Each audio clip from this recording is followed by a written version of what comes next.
Hello and welcome to Dear IJ. This is where we add value to your body, mind, and soul. So please join us on YouTube, Spotify, and Apple Podcasts. Remember, no pretense, no judgment.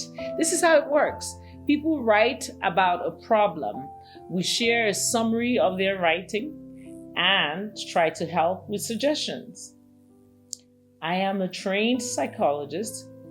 Combined with human experience, I hope it will help.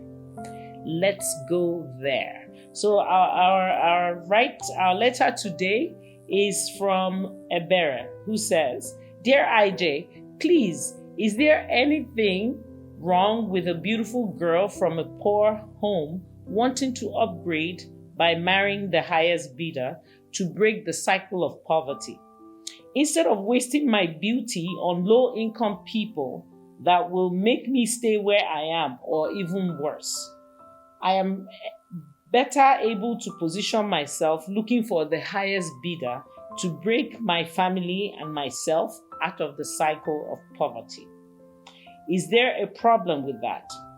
Because I am afraid that the man that I want to marry believes that everybody will see him as marrying a gold digger. But I don't see anything wrong with wanting to upgrade my life.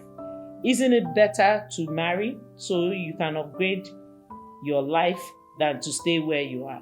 It's so bad that my potential mother-in-law nicknamed me Gold. And I know where she gets that from. She sees me as a gold digger. I've tried to speak to her that I am indeed desperate to break the cycle of poverty in my family. I make no apologies for that. But above all, I am a good person. Please help me tell the world and explain to them what exactly is wrong with wanting to upgrade yourself through marriage. So here we go. Thank you, Ebere, for writing in. I'm just taking it in because, first of all, I want to congratulate you. You're talking to us.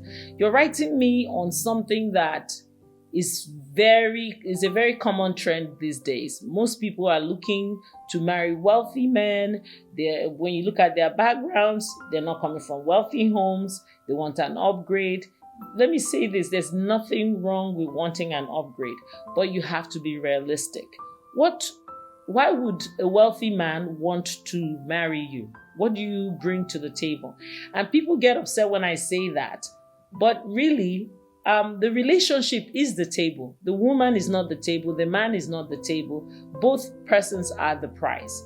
The relationship is the table, because if a man marries the wrong person, he'll be miserable. The table will shatter. If a woman marries the wrong person, the table will also shatter. But for the table to stand, both persons must have something to contribute. So hypothetically speaking, if you're gold digging and you want to marry a rich man, what values, what virtues are you bringing to the man? And I always feel sad when you hear young women now, when you ask them, what are you bringing to the table? They start comparing what they bring to the table to what the man brings to the table. Not to sound religious, but even the Bible says a man is a provider. And a man that cannot provide for his family is worse than an infidel. The reason why is because structurally, a family or a marriage is housed in a shelter, a house, so to say, not literally that whether it's yours or not. So if a man is able to provide, you have stability. And women are looking for stability. But in exchange for stability, you should be bringing other things to the table. And please don't tell me it's your womb you're bringing or your reproductive parts that you're bringing. No. When we're talking about bringing things to the table, we're talking about virtues. Are you a kind person? Are you intelligent? If your husband is distressed, can he turn to you? Are you easy to talk to? Are you supportive? There's so many traits that somebody can bring to the table. You can even say, darling, you do the work, but I tell you, once you come home, I can promise you that you're coming home to a peaceful home. It's bringing something to the table. So the issue now is that there's an interface between people who are dating for survival and people who are dating for love. If two survivalists meet themselves, wonderful, the transaction is beautiful. The struggle is when someone who is dating for love meets someone who's dating for survival. So if the person you're digging the gold with is actually looking for somebody who's going to love him well, he will have a difficult time not questioning if you're with him because you're trying to survive. There's nothing wrong with that. What matters is the two people that are involved know the deal from the beginning. Because poverty is indeed a mindset. You might be born in a poor family. That doesn't mean you stay there. If you have the right mindset, if you gain the right type of knowledge, you can actually find your way out of it. But sometimes it's difficult.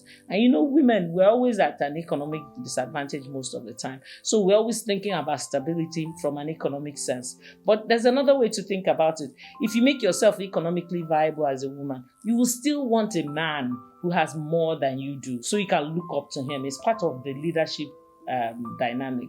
But what I'm trying to say is that for Ebere, if I like the fact that you're confident and clear and unapologetic about wanting a better life, there's nothing wrong with that. But make sure that you have something to offer to your partner, and make sure that you are clear on the terms of transactions.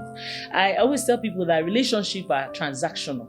I didn't say commercial, transactional. That means I give something, you give something. It's a two-way traffic. But when it's one-sided, for instance, if you're going to this relationship and you're just thinking, oh, I just want to be with a man who has money, who makes money so that he can upgrade me, it means it's one way. You're not thinking, what can I offer this man so he'll be willing to spend his resources on me? Be careful, because just because somebody has money doesn't mean they're generous. So you might come to a man who is wealthy, but he's not generous. You might come to a man who is moderate, but he's very generous. He'll give you his last penny. So you have to be clear. If you're wanting money, what are you going to give the man who is giving you all of that? So it can't be one-sided. So you have to also think about, for instance, people get married because they don't want to be lonely. Are you emotionally available? Can the man lean on you? You know what I mean? So again, I'm still pushing for that. So sometimes you might be young and beautiful and you're looking at a man who is older and wealthy, and you can't say that you're bringing your beauty to the table because it has no value. But you can say something like, I'm going to raise the best children ever. I will make sure that your children are well behaved. They are successful people. I'll give you a peaceful home. I will not fight with you. I will be respectful of you. Whatever it is, these are virtues that if you tell a man that, for taking care of me, this is what I will do for you. Funny enough, there's this thing about the samurai in Japanese samurai and the peasant. The samurais then, they were warriors. They would take care of the peasants and protect them. In turn, the peasants were farmers. They would provide them with food, relaxation, just soothe them. So that's kind of how the relationship is supposed to be. That's how the relationship is supposed to be, where if the man is giving you the gold, you're supposed to give him some level of refuge, something in exchange for that. It makes the relationship healthier. So again, when I say transactional, because I don't want to start getting mail about, when I say transactional, women, my gender, I'm encouraging you to look inward. What are you bringing to the table? Yes, I am one of those women that believe that you should be able to bring something to the table. If you're gold digging, the person you're digging the gold knows. Most of these men who are wealthy, they know their money is buying the attention they're getting. But let them be getting positive attention. Let you be their source of joy. They wouldn't mind spending money on you.